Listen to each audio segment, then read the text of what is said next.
جلال الفرح صاحب بھی ہمارے ساتھ موجود ہیں۔ جلال الفرح صاحب، پچھلے دنوں ہم نے دیکھا کہ اسرائیلی میئر انٹرویو کے درمیان وہ رو پڑا جب وہ بربریت کی بات ہو رہی تھی اور ایران جس طرح سے اٹیک کر رہا ہے اسرائیل پر، تو اسرائیلی عوام کتنی خلاف ہے جنگ کے اور کتنا اگینسٹ ہے وہ نیتن یاہو کے، اور پھر میئر کا اس طرح سے رو پڑنا کس طرح سے آپ اس کو دیکھتے ہیں؟ اول تو ایک مہر نہیں تھا، وہ دو مہر جو رو رہے تھے، یہ کہہ رہے تھے کہ جی ہمیں 15 سیکنڈ ملتے ہیں کہ ہم اپنے مطلب اس میں چھپنے کے لیے، اور ان کے علاوہ بھی اسرائیل کا جو ناجائز ریاست کا جو سفیر ہے اقوام متحدہ میں، وہ بھی رو رہا تھا۔ چلے کم سے کم ان کو پتہ تو چل گیا تو غزہ کے عوام کے ساتھ انہوں نے جو خود اسرائیل اس ناجائز ریاست نے کیا ہے، آج تو ان کو یہ ان کا ساتھ بھی ہو رہا ہے۔ باقی رہا سوال، ایک بات میں آپ کو کلیئر کر دوں میرے کہ ایران نے جب بھی حملہ کیا ہے کبھی بھی، میں کوئی ایران کا انٹی ایران نہیں ہوں، نہ میں برو ایران ہوں، لیکن ایران نے جب بھی حملہ کیا کبھی بھی سویلین کو ٹارگٹ نہیں کیا ہے، نشانہ نہیں بنایا۔ بالکل ایسا ہی ہے۔ اسرائیل یہ جو ناجائز بالکل نہیں کیا ہے، بالکل نہیں کیا۔ میں کوئی ایران کے حق میں بات نہیں کر رہا ہوں، میں تو حقیقت بیان کر رہا ہوں کہ کبھی بھی ایران نے اسرائیلی سویلین لوگوں کو ٹارگٹ نہیں کیا۔ البتہ اسرائیل جب بھی حملہ کیا ہے، چاہے وہ اصفہان کے اوپر ہے، چاہے تبریز کے اوپر ہے، اور مختلف علاقے ہیں ایران میں، وہ سب سویلین لوگوں کو اوپر سر جنگ کے آغاز میں بچیوں کے اسکول پہ حملہ کر دیا، اس سے بڑی بربریت کیا ہو سکتی ہے؟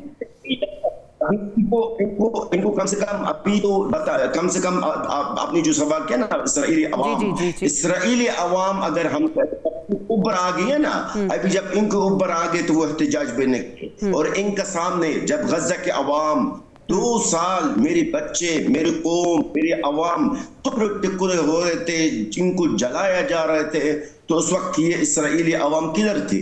کیوں خاموش تھے؟ اور آج جو کل باس ہوا، یہ جو قانون باس ہوا ہے، اس میں اسرائیلی عوام کدھر ہے؟ آپ چھوڑیے یہ باتیں ہیں، اسرائیلی عوام جو وہ اپنے حکومت کے خلاف ہے، وہ صرف خلاف اس لیے کہ ابھی ان کو اوپر آ رہی ہے، ابھی وہ خود چھپ رہے ہیں، اب وہ خود مر رہے ہیں، اب ان کی زندگی متاثر ہو رہا، باقی یہ نہیں ہے کہ وہ ان کے اندر کوئی انسانیت۔ اچھا جلال الفرح صاحب، اگر ہم اسرائیل کی بات کریں تو انہیں اس وقت کافی چیلنجز کا سامنا ہے۔ ایک ہم دیکھ رہے ہیں کہ ایران کی طرف سے حملے ہو رہے ہیں، دوسرا لبنان کی طرف سے بھی حزب اللہ کے جو حوثیوں کی طرف سے حملے ہو رہے ہیں، تو اسرائیل اس وقت خاصا پریشان ہے۔ نیتن یاہو پچھلے دنوں وہ تو منظر سے ہی غائب رہے، اور یہ خبریں بھی آئیں کہ شاید یہ وہ دنیا میں ہی نہیں ہے، تو اس وقت کیا بے چینی چل رہی ہے اسرائیل کے اندر؟ دیکھیں، اسرائیل کے اندر بے چینی یہ ہو رہی ہے کہ سب سے پہلے بات تو یہ کہ کئی محاذبت اسرائیل ایک ہی ٹائم پہ لڑ رہا ہے۔ ایک تو لبنان پر حملہ کر رہا ہے جناب، ابھی ایران کا ساتھ بھی کر رہا ہے، غزہ کا بھی ویسے، غزہ ان کے لیے ابھی تو خطرہ تو نہیں ہے، مغربی کنارے کے اندر بھی وغیرہ، تو اسرائیل کے اندر یہی اس بات کی پریشانی ہے۔ یہ جو ناجائز دہشت گرد وزیر اعظم نیتن یاہو نے اپنے کوئی اہداف حاصل نہیں کیا، نہ وہ غزہ کی جنگ میں انہوں نے حاصل کیا ہے، اور نہ ہی ایران کے ساتھ جنگ میں انہوں نے کوئی اہداف حاصل کیا۔ میں بڑا 1 منٹ کے اندر آپ کو میں بتاتا ہوں ان کا کیا اہداف تھے غزہ کے اندر ہے، کہ میں غزہ کے اندر مجاہدین کو ختم کر دوں گا، ختم تو نہیں ہوا ہے۔ میں اس غزہ کے اندر ان کا یہ بھی ہدف تھا کہ جناب جو مغوی تھے یا رومالی اسرائیلی، ان کو طاقت سے میں بازیاب کروں گا، نہیں کر سکا۔ غزہ حماس کے مجاہدین کو احتیاط ڈالنا بھی مجبور کرنے کی بات ہے، وہ بھی اس میں ناکام ہوا۔ فلسطینی کو بے دخل کرنے کا ان کا ایک ہدف تھا، وہ بھی اس میں ناکام ہوا۔ اچھا، ایران کے اندر ریجیم چینج کرنے کا ان کا بھی ہدف تھا، وہ بھی اس میں ناکام ہوا۔ ایران کی طاقت کو ختم کرنے کا وہ بھی اس میں ناکام ہوا۔ ایرانی عوام کو اپنی حکومت کے خلاف اکسانے کی، وہ بھی اس میں ناکام ہوا۔ تو میرے خیال میں اتنی ناکامیوں کی وجہ سے یہ ناجائز ریاست کا دہشت گرد میرے بچوں کا قاتل نیتن یاہو پریشان تو ہونا ہے نا۔